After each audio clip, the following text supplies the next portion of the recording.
नमस्कार। देवी तुम्हारी वसुंधरा का वित्ता वित्ता रत्नाकर है। ये शब्द हैं बाबा नागार्जुन के, लेकिन भाव की अगर बात की जाए तो प्रत्येक भारतवासी के मन में अपनी धरती, अपनी धरा को लेके यही विचार हैं, यही भाव हैं। हम जब बात करते हैं नवजीवन एवरी चाइल्ड अलाइव, जी हाँ, हमारा प्रोग्राम जिसका शीर्षक तो आप जानते ही हैं और आप ये भी जानते हैं कि दूरदर्शन और यूनिसेफ का ये साझा प्रयास है, जिसके माध्यम से हमारी कोशिश यही है कि आप तक ये पूरी जानकारी पहुँचे कि जब हम बात करते हैं नवजीवन की, नवजात की, तो नवजात जो शिशु हैं उनकी सुरक्षा के लिए क्या कुछ प्रयास सरकार की ओर से किए जा रहे हैं और किस तरह से यूनिसेफ इसमें सहयोग कर रहा है। और पूरे भारतवर्ष में इसके अंतर्गत बहुत सी कोशिशें, बहुत से काम किए जा रहे हैं। आप जानते हैं हमारा एक कार्यक्रम जिसके माध्यम से हमने पहले आपको कई राज्यों के विषय में बताया, आज हम आपको लेकर चल रहे हैं पूर्वोत्तर, जिसमें हम बात करेंगे असम राज्य की। और वहाँ पर हम समझेंगे कि नवजात की जब बात करते हैं और उसमें भी अंडर 5 मॉर्टेलिटी रेट की जब हम बात करते हैं तो उसमें किस तरह से सरकार की कोशिशों के चलते जो प्रयास हुए हैं बहुत ही सकारात्मक परिवर्तन आया है। हमारे साथ इस विषय में बात करने के लिए खास मेहमान, उनसे आपका परिचय करवाते हैं। आइए सबसे पहले आपको मिलवाते हैं डॉक्टर श्रीधर प्रहलाद रेवनकी से, जो हेल्थ ऑफिसर हैं यूनिसेफ असम में। सर, बहुत स्वागत है आपका हमारे प्रोग्राम में। हमारे साथ हैं इंजीनियर बिमान कुसुम चौधरी जी, जो स्टेट कोल्ड चेन ऑफिसर हैं directorate of health services Assam में। आपका भी हार्दिक अभिनंदन। हमारे साथ हैं मिस्टर मनोज दत्ता, जो मल्टीपर्पज हेल्थ वर्कर हैं, जो आते हैं सब सेंटर रायसपौरी, धीमाजी डिस्ट्रिक्ट असम से। आपका भी बहुत बहुत स्वागत है। तो हमारे साथ खास मेहमान जिनसे हमें बहुत सारी बातें जाननी है और अलग अलग लेवल्स पे जो कोशिशें हो रही हैं वो सब उनसे समझेंगे। लेकिन ये जो हमारे पास रिपोर्ट है इसके माध्यम से पहले आपको बताते हैं कि जो सरकार की कोशिश थी, जिसको हमने देखा कि वो पहले पॉलिसी लेवल पे आया और किस तरह से इम्प्लीमेंट होना शुरू हुआ, कैसी रही पूरी यात्रा, आइए देखते हैं।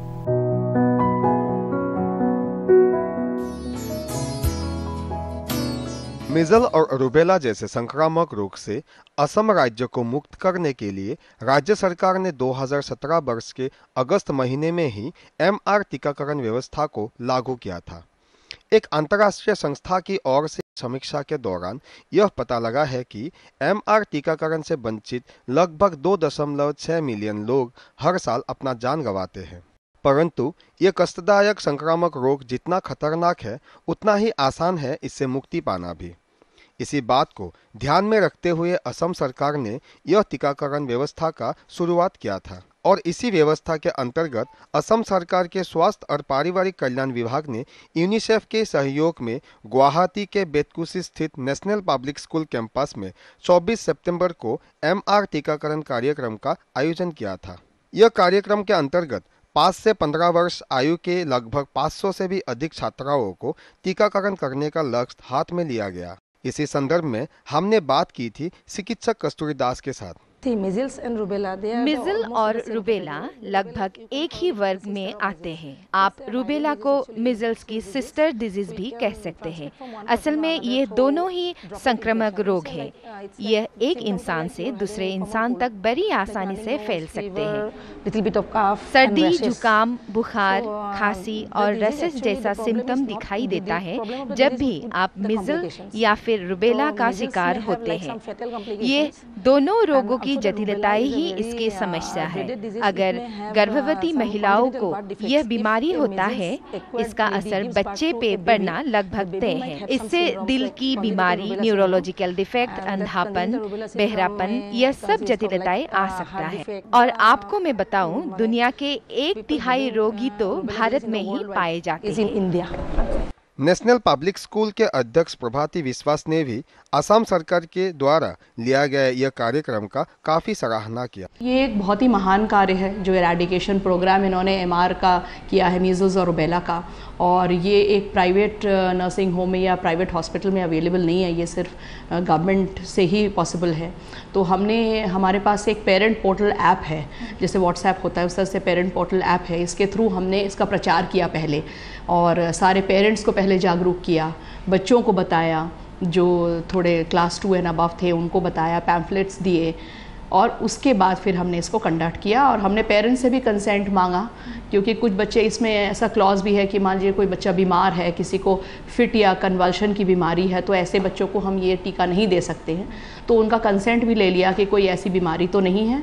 तो हमारे यहाँ से पेरेंट्स से ऑलमोस्ट आप कह सकते हैं 100% कंसेंट आया है, पार्टिसिपेशन हुआ है। कार्यक्रम के अहमियत को समझते हुए बड़ी तादाद में छात्राओं के साथ साथ उनके परिवार वालों ने भी इसमें भाग लिया। Vaccination process was very good because जो उनकी मैम थी जो वैक्सीनेशन कर रही थी वो इतने अच्छे से लगा रही थी कि दे वर नॉट क्राइंग और वो दे वर स्माइलिंग वो एक्सपर्ट थी मैम। एक्चुअली जब क्लिनिक में जाते हैं तो we have to wait for a long time, लेकिन यहाँ पे ऐसा नहीं था, जल्दी हो गया। डॉक्टर के पास थोड़ा प्रोसेस में थोड़ा टाइम लग जाता है। Arrangement is very good and vaccination जिन्होंने लगवाया बहुत अच्छा लगा है।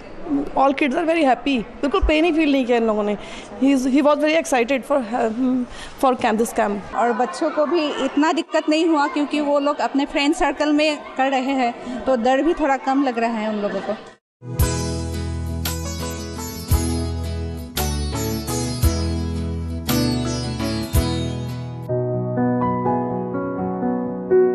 तो इस रिपोर्ट के माध्यम से हमने जाना क्या कुछ कोशिशें चल रही हैं और नवजीवन एवरी चाइल्ड अलाइव में अब बातचीत हमारे मेहमानों से। तो डॉक्टर श्रीधर, सबसे पहले मैं आपकी तरफ आऊंगी। जिस तरह से यूनिसेफ की हम बात करें और हमारी जो गवर्नमेंट है उसकी तरफ से जो कोशिशें की जा रही हैं, तो स्ट्रेटेजिक लेवल पे अगर देखें या पॉलिसी लेवल पे देखें तो क्या सोच लेके हम चल रहे हैं?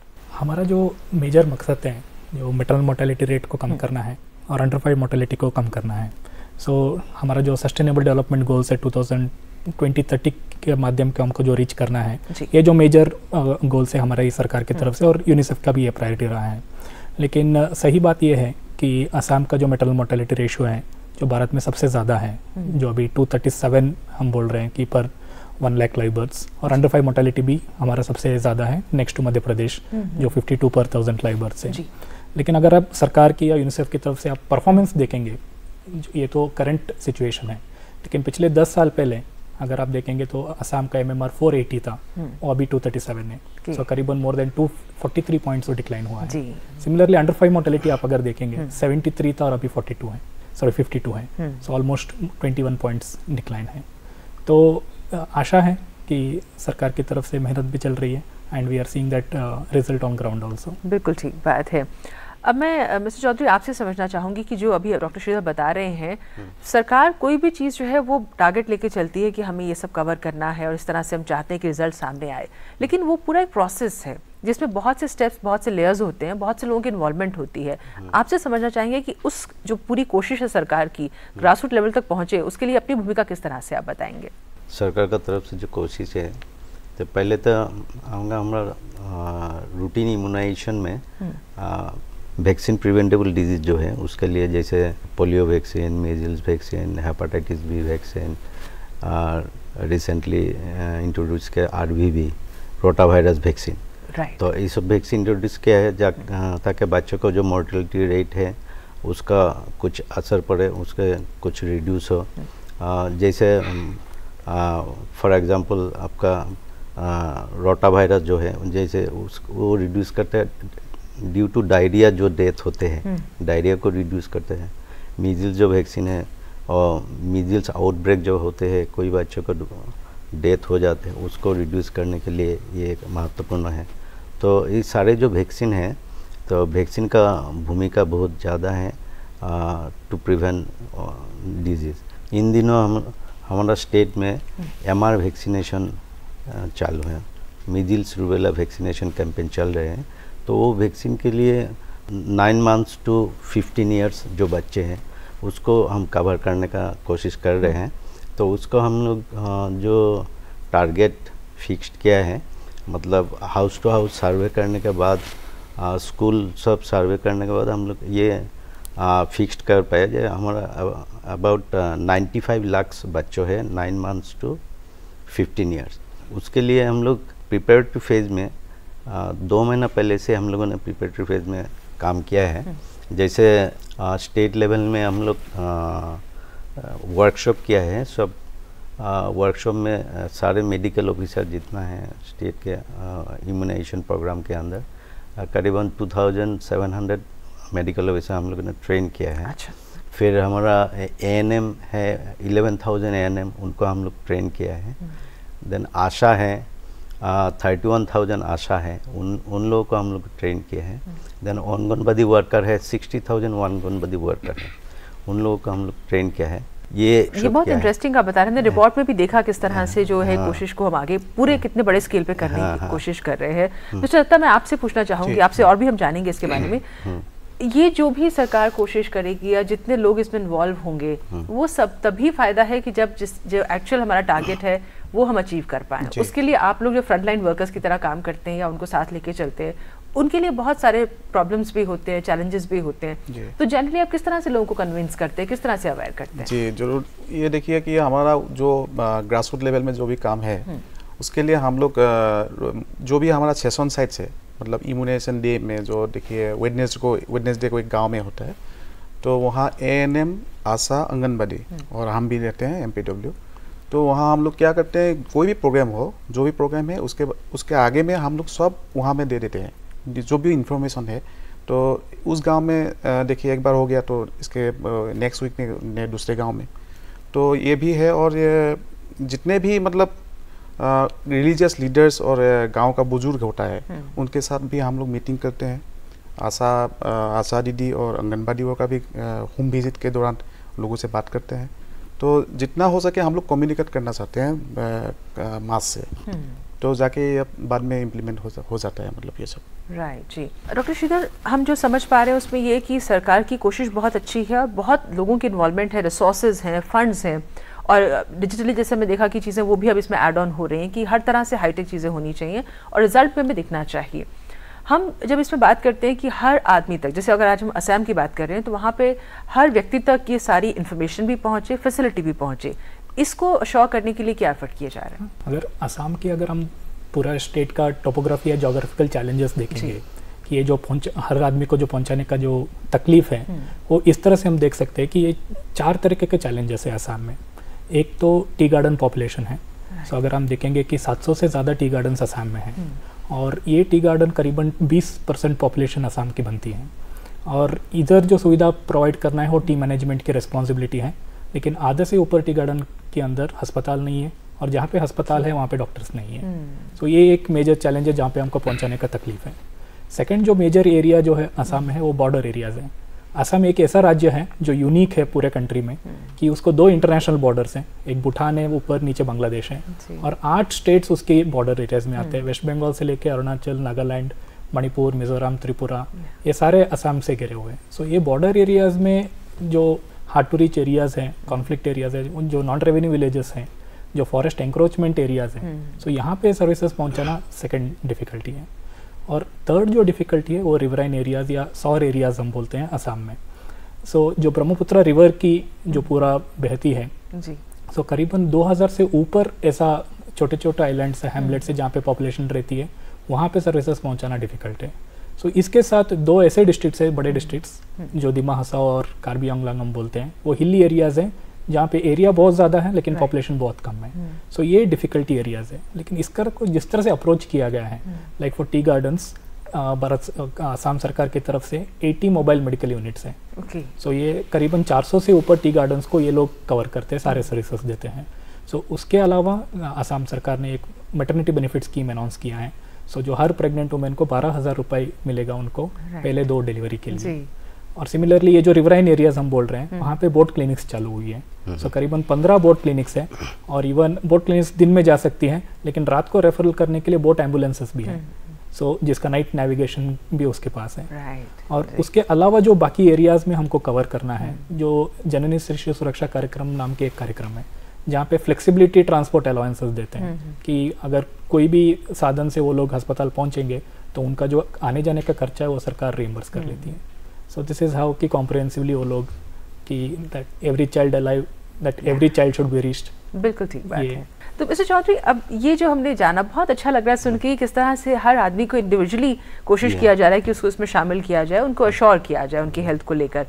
लेकिन ये 2 वे कम्युनिकेशन है, इन द सेंस कि अगर गवर्नमेंट उन तक अप्रोच करने की कोशिश कर रही है, उनको भी इतनी अवेयरनेस हो कि ये कितना इंपॉर्टेंट है उनके बच्चों के लिए, इम्यूनाइजेशन, वैक्सीनेशन, वो भी आके इसके लिए खुद किसी तरह से अपने बच्चे के लिए आके आपको ज्वाइन करें या आपको सपोर्ट करें, उसमें हेल्प करें, ये आप कैसे अश्योर करते हैं कि उन लोगों को इतना समझ में आ रहा है, इतना मोबिलाइज कर पा रहे हैं? गवर्नमेंट का वैक्सीनेशन का जो नेटवर्क है और vaccine quality vaccine last level तक पहुंचाने का जो सिस्टम है ये बहुत स्ट्रॉन्ग सिस्टम है। और ये सिस्टम इंडिया में वर्ल्ड का अगेंस्ट में इंडिया में सबसे हाईएस्ट नेटवर्क है। तो हमारा मोटो ये है जस्ट मैन्युफैक्चरर से लेके अप टू बेनिफिशियरी तक हमारा वो vaccine quality vaccine recommended temperature में जाए, ड्यूरिंग स्टोरेज पॉइंट में भी और ट्रांसपोर्टेशन में भी। इसलिए हम लोग यहाँ से स्टेट से जब डिस्ट्रिक्ट में वैक्सीन देते हैं और स्पेशल वैन है, रेफ्रिजरेटेड वैन है और इंसुलेटेड वैक्सीन डिलीवरी वैन है, उसमें से वैक्सीन पैक होके जाते हैं। जहाँ पैक होते हैं वहाँ में भी सिस्टम है, कोल्ड बॉक्स बोलते हैं, कोल्ड बॉक्स में वैक्सीन पैक करके आइस पैक बनाते हैं, आइस पैक से हम बंद करके 2 to 8 डिग्री मेंटेन करके वहाँ डिस्ट्रिक्ट लेवल तक पहुँचाते हैं। तो डिस्ट्रिक्ट लेवल से भी सिमिलर मेथड में आपका cold chain 811 cold chain point में ये जाते हैं ताकि टेम्परेचर बिलो 8 डिग्री रहे, 2 to 8 डिग्री मेंटेन है। तो ऐसे अप टू बेनिफिशियरी तक हम लोग वो क्वालिटी वैक्सीन पहुँचाते हैं जाते। और लास्ट लेवल में भी हम वैक्सीन क्वालिटी वैक्सीन है कि नहीं वो भी चेक कर सकते हैं। ये एक पॉलिसी लिया है गवर्नमेंट ऑफ इंडिया। तो लास्ट लेवल में एक उनको बोलते हैं VVM, vaccine vial monitor. Before using हम मॉनिटर कर सकते हैं, उसमें VVM रहता है, मतलब अगर ये क्वालिटी ना रहे तो एक स्ट्रिप रहता है, विंडो एक रहता है, वाइट इनिशियली वाइट रहता है। अगर आपका कोल्ड चेन फेलियर हुआ, टेम्परेचर बढ़ गया, मेंटेन नहीं हुआ लास्ट लेवल तक पहुंचने में, तो उनका कलर चेंज हो जाएगा। बाहर में एक स्ट्रिप रहता है, कोई वैक्सीन में ऊपर में भी रहता है, वो वैक्सीन वायल मॉनिटर। ऐसे भी हमारा MR प्रोग्राम में भी मीजल्स रूबेला प्रोग्राम चल रहा है, उसमें भी सेम प्रोसीजर हम लोग मेंटेन कर रहे हैं। तो अभी तक हम लोगों ने 66 लाख बच्चे को वैक्सीनेट किया है लास्ट 22 वर्किंग डे में। जी मिस्टर दत्ता, जिस तरह से हम जान पा रहे हैं, हमारे दर्शक जो देख रहे हैं उनको भी लग रहा होगा कि वाकई कितनी अच्छी तरह से सारी कोशिश हो रही है। लेकिन हाइजीन की जब बात आती है तो हमने देखा है जो प्राइवेट हेल्थ सेक्टर है हमारा, जो वहाँ भी हमने सुना है कि इतनी ज़्यादा केयरफुली नहीं किया था जितना कि अब यहाँ पर हो रहा है। तो आप लोगों की रिस्पॉन्सिबिलिटी कितनी बढ़ जाती है इससे? ऐसे कम्युनिटी में जो भी हम लोग का सेशन साइट से या अगर आप बोले तो हम ड्यूरिंग MR वैक्सीनेशन स्कूल से, तो वहाँ का जो भी सिचुएशन था, मतलब जब हम देने के लिए प्रिपेयर हो रहे थे, तब हम लोग जाके पहले स्कूल अथॉरिटी से बात किया था कि हमको इतना रूम चाहिएगा, ऐसा वेटिंग रूम चाहिएगा, और जो भी वेस्टिंग मटेरियल के लिए जो भी हमको करना है वो हम खुद लेके जाएंगे और वापस लेके आएंगे। तो ऐसे पहले से हम बात करके वो सब ठीक ठाक कर रखा था। तो बाद में जाके वो कोई भी मुश्किल ऐसा कुछ नहीं हुआ। जो हाइजीन मेंटेनेंस के लिए हो या वास्ट डिस्पोजल के लिए हो, जो भी हो वो ठीक ठाक चल रहा हो लास्ट टाइम के लिए। डॉक्टर श्रीधर, एक आम कॉमन मैन की अगर हम बात करें जो रूरल एरियाज में है, जैसे आपने भी अभी वहाँ की बात की टी बागान्स की, तो वो क्या से समझेगा कि वैक्सीनेशन उसके बच्चे के लिए क्यों ज़रूरी है? असम में अभी भी 7 से 7.5 लाख डिलीवरीज हर साल में होती है। उसमें 30% होम डिलीवरीज होती है। तो आप अगर देखेंगे तो 1 लाख करीबन डिलीवरीज घर पे होती है। सो ये एक रिस्क फैक्टर है कि माता के लिए मृत्यु के लिए भी और बच्चे के मृत्यु के लिए भी। बिल्कुल। सो डिलीवरी के बाद early initiation of breast feeding, जो माँ का दूध पिलाना है, अभी भी आसाम का 65% है। सो 30 to 35% बच्चे को दूध नहीं मिल रही है। सो उसके बाद जो कॉजेस आती है वो डायरिया और निमोनिया है, जो 1 साल के बच्चे और 5 साल तक बच्चे के लिए, जिसके अभी स्वच्छ भारत अभियान जो चल रही है, ओपन डेफिकेशन फ्री का जो अभियान चल रही है, सो ये सब इसके लिए है। सो रिसेंटली एक स्टडी भी आया था जिसको हम ICMR ने रिपोर्ट दिया था हर स्टेट के लिए। उसमें उन्होंने बोला कि सबसे बड़ा कारण कौन सा है जो अंडर 5 मोर्टेलिटी होती है जी। उसमें असम में डायरिया है and pneumonia, pre term birth और लो बर्थ वेट कॉम्प्लिकेशंस। और अगर आप इम्यूनाइजेशन प्रोग्राम देखेंगे, that is the most cost effective जो इंटरवेंशन है, सबसे लार्जेस्ट इंटरवेंशन है वर्ल्ड में, इंडिया का जो इम्यूनाइजेशन प्रोग्राम है, that addresses this causes of under 5 mortality. आपका अगर अभी रोटा वायरस भी इंट्रोड्यूस हुआ विच इज प्रिवेंट्स डायरिया, अभी मीजल्स रूबेला है which again targets pneumonia. So immunisation programme, reducing under 5 mortality, achieving SDGs, सभी लिंक्ड है। जी बिल्कुल। तो लोग समझ पा रहे हैं मिस्टर चौधरी, जैसे अब डॉक्टर श्रीधर बता रहे हैं कि कितना इम्पोर्टेंट है वैक्सीनेशन और क्या क्या उसके फायदे हैं उनके बच्चों के लिए? अगर पहले की बात करें, स्मॉल पॉक्स जैसे इरेडिकेशन आफ्टर वैक्सीनेशन हुआ है 77 में हुआ है, और पोलियो का इरेडिकेट हुआ है 14 में, हम लोग सर्टिफिकेट मिला है, ठीक है। और काफ़ी सारे बाकी सब रिडक्शन हो रहा है जो रेट है, माना अदर देन पोलियो। उसके बाद सब डिजीज का जो ग्राफ देखे अगर, तो 10 साल पहले जैसा था, आफ्टर वैक्सीनेशन अभी सब रिड्यूस हो रहा है। तो अभी हम लोग जो मीजल्स रूबेला वैक्सीनेशन चालू किया है, तो हाँ, तो ये हमारा मोटो है for elimination of measles and to control rubella disease by 2020। तो डॉक्टर श्रीधर साहब भी इस बारे में कुछ बोल सकते हैं? जी, मतलब वो मैसेज जो है कम्युनिटी में हम बोल रहे हैं कि आपने कोई पोलियो केसेस देखा है क्या, तो बोलते कि हमने कोई नहीं देखा है, और वो इम्यूनाइजेशन की वजह से हुआ है। बिल्कुल। सो वो जो पॉजिटिव मैसेजिंग अगर हम बार बार दे पा रहे हैं, एंड आशा इज अवर की वर्कर जो घर पे जाके बात करती है, तो आशा का ट्रेनिंग जो है वो लगातार चालू है, तो उसका नॉलेज हम अपडेट कर रहे हैं। और अभी भी हमारा नेशनल लेवल पे डिसमिनेशन वर्कशॉप चल रहा है, इसके बाद हम लोग स्टेट लेवल पे फिर से वर्कशॉप करेंगे। अगर आप प्राइवेट और गवर्नमेंट का डिफरेंस देखेंगे, ये training is the most crucial. आप अगर प्राइवेट में कोई नर्स है, वो नर्सिंग पास होने के बाद शायद कोई भी ट्रेनिंग नहीं हुआ होगा, लेकिन आप अगर गवर्नमेंट में देखेंगे साल में 3 बार या 4 बार मिनिमम उसका ट्रेनिंग होता है। सो वर्कर्स को ट्रेनिंग करें, उसके साथ साथ कम्युनिटी को भी अवेयरनेस क्रिएट करें। तो मिस्टर दत्ता, ये जो हम समझ रहे हैं, इसमें बहुत बार ऐसा देखा कि वैक्सीनेशन के बाद कुछ बच्चों को कुछ बुखार आ जाता है, या वो खाना नहीं खाते हैं। ऐसे में कुछ मिसकंसेप्शन भी है लोगों के मन में कि नहीं, हमें नहीं जाना वैक्सीनेशन के लिए। कभी आपको फेस करना पड़ा ऐसा प्रॉब्लम? ऐसा मैंने पहले 1-2 बार देखा था पोलियो के टाइम में भी, और फिलहाल मेरे एक एक्सपीरियंस हुआ रिसेंट जो MR वैक्सीनेशन था जी। तो उसमें क्या हुआ, मेरा एक स्कूल था, स्कूल का जो कैंपेन था, उसमें एक स्कूल था, उसमें मोर देन 1200 स्टूडेंट था, और अलॉन्ग विथ गार्जियंस, मतलब पूरा फिगर डबल है उस दिन में। पहले एक लड़की, शायद वो क्लास 3 में था, तो वो फेंट होके उसके मदर था शायद मामी के साथ, तो वो बोला कि मेरा चक्कर आ रहा है, मैं स्टैंडिंग में मतलब स्टैंड अप नहीं कर पा रहा हूँ। तो मामी उसको लेके सो गई, मतलब उसको मामी के गोद में सो गया उसको। तो मैंने गया तो देखा कि हाँ, लड़की तो सोई ही है। उसका पाल चेक किया, देखा कि कोई एडवर्स इफेक्ट का कोई लक्षण नहीं है, वो जस्ट फ्राइटेंड है, मतलब वही बात है। हाँ। तो उस वेटिंग रूम में और भी बच्चे थे और गार्जियन भी थे। मैंने सोचा कि अगर वो सिचुएशन सबके मन में जाएंगे और फ्राइटन का जो ये है वो चलता रहेगा, और बाद में बाकी सब भी हो जाएगा। तो मैंने उसको क्वार्टरइन किया, तो पानी सानी पी के, मतलब थोड़ा ORS पिला के वो ठीक ही हो गया 5-10 मिनट में। थोड़ा रेस्ट करने के बाद वो चला गया। डॉक्टर श्रीधर, हम कई बार देखते हैं कि जैसे किसी को बुखार है या कोई चोट लग गया है, तो डॉक्टर के पास ट्रीटमेंट के लिए जाते हैं, तो रिजल्ट जब दिखना शुरू होता है कि बच्चे का बुखार ठीक हुआ तो दवाई असर कर रहा है, कहीं चोट लगा ठीक हो रहा है, हीलिंग हो रही है, तो समझ में आता है। लेकिन वैक्सीनेशन एक ऐसी चीज़ है जिसमें कि आप किसी को कन्विंस करना मुश्किल होता है कि किस चीज़ के लिए आप उनको दे रहे हैं।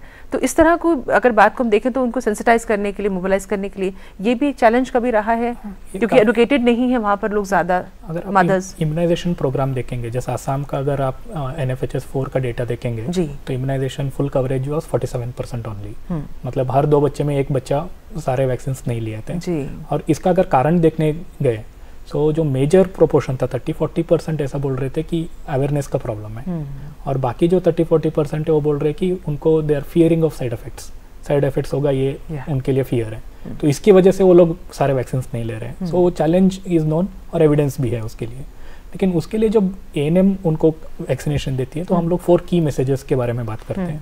सो उस की मैसेजेस में वो ANM समझाती है वैक्सीन देने से पहले कि हम किस डिसीज को प्रिवेंट करने के लिए ये वैक्सीन दे रहे हैं। तो ये वैक्सीन में कौन से डिसीजेस हो सकते हैं और ये वैक्सीन कौन से डिजीज को प्रिवेंट नहीं होते। अगर आप माँ को बता रहे हो कि ये बीमारी नहीं आएगी मेरे बच्चे को इस वैक्सीन लेने से, मुझे नहीं लगता कि कोई भी माँ ना बोलेगी। और उसके हिसाब से उसको काउंसलिंग करते हैं, उसको अवेयरनेस क्रिएट करने जाते हैं। तो उस तरह से अप्रोच किया होगा। जैसे मीजल्स रूबेला में अगर टीचर्स को अच्छे से हम लोगों ने ट्रेनिंग दिया है, कन्विंस किया है, और पेरेंट टीचर्स मीटिंग हुई है, तो उधर कहीं पे भी रेजिस्टेंस नहीं मिला और एक्सेप्टेंस बहुत है।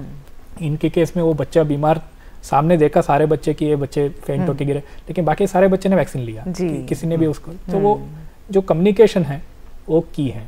और MR में हम लोग ये बोलते हैं कि अभी 11 करोड़ बच्चों को ऑलरेडी वैक्सीन दे चुके हैं पूरे भारत में जी, करीबन 10-15 राज्यों में ऑलरेडी हो चुकी है और कहीं पे भी एक भी इंसिडेंट प्रूव नहीं है कि ये वैक्सीन की वजह से ये तकलीफ है। तो वो सब जो कम्युनिकेशन है मीडिया के माध्यम हम लोगों को पहुंचाएंगे तो ये चैलेंजेस हम ओवरकम कर सकते हैं। बिल्कुल ठीक बात है। तो वो हम जब बात करते हैं कि अवेयरनेस की और जो लिटरेसी नहीं है तो भी अवेयरनेस होने से भी काम हो जाएगा, तो कहीं ना कहीं हम देख रहे हैं कि सब लोग अगर साथ में आए और जो भी चैलेंजेस हैं, प्रॉब्लम्स हैं, उनको अंडरस्टैंड करके वर्कआउट करते हुए चलें तो अपने टारगेट को जल्दी अचीव कर सकते हैं। और मॉनिटरिंग की जो बात करते हैं कई बार, वो भी अकाउंटेबिलिटी सेट करने की ज़रूरत नहीं पड़ेगी, वो बाय डिफ़ॉल्ट अपने आप जो है उसका रिजल्ट की वजह से सामने आती चलेगी। बहुत अच्छा लग रहा है जान के कि असम की जब बात करें जहाँ की 3.5 करोड़ के आसपास की जनसंख्या है और वहाँ पर किस तरह से अंडर 5 मॉर्टेलिटी रेट जो है हम देख रहे हैं कि उसका ग्राफ जो नीचे जा रहा है। उम्मीद करते हैं कि वो सीधा 0 पे आ जाए और फर्दर भी हम लोगों को एक उम्मीद रहे कि जैसे पोलियो का हम बात करते हैं इरेडिकेशन हो गया, इस तरह से ये समस्या भी खत्म हो जाएगी और ये सिलसिला लोग खुद आगे आकर अपने बच्चों के लिए वैक्सीनेशन के लिए कोशिश करेंगे। इसी उम्मीद के साथ आप तीनों का बहुत बहुत धन्यवाद करना चाहेंगे, डॉक्टर श्रीधर आपका, डॉक्टर चौधरी आपका, डॉक्टर मिस्टर दत्ता आपका भी। अब बहुत अच्छा लग रहा है, हम आपको शुभकामनाएं देते हैं कि आप आगे भी इस तरह की कोशिशें अपनी जारी रखिए ताकि सरकार का यूनिसेफ का जो साझा प्रयास है कि एवरी चाइल्ड अलाइव जो हम कहते हैं नवजीवन एवरी चाइल्ड अलाइव, वो हमारा साकार हो सके। बहुत बहुत धन्यवाद तीनों का। और इसी के साथ आज के प्रोग्राम में आपसे ले रहे हैं इजाज़त, लेकिन जाने से पहले आप जानते हैं आज है 8 तारीख और कल है 9 तारीख, यानी प्रधानमंत्री सुरक्षित मातृत्व अभियान के अंतर्गत अपने पास के हेल्थ सेंटर में जाइए और अपने बच्चों की केयर की जो आपकी जिम्मेदारी है उस फर्ज को निभाइए। फिलहाल हमारी पूरी टीम को दीजिए इजाज़त। नमस्कार। सीने से लगा लो माँ, छाती से चिपका लो माँ, गोदी में लिटा के अपने सीने से लगा लो माँ, सीने से लगा लो माँ, छाती से चिपका लो माँ। पैदा होते अपना पीला गाढ़ा दूध पिलाया माँ, उसने मुझको होने वाली बीमारी से बचाया माँ, ठंड से सुरक्षा माँ, ठंड से सुरक्षा मिले सीने से जो चिपका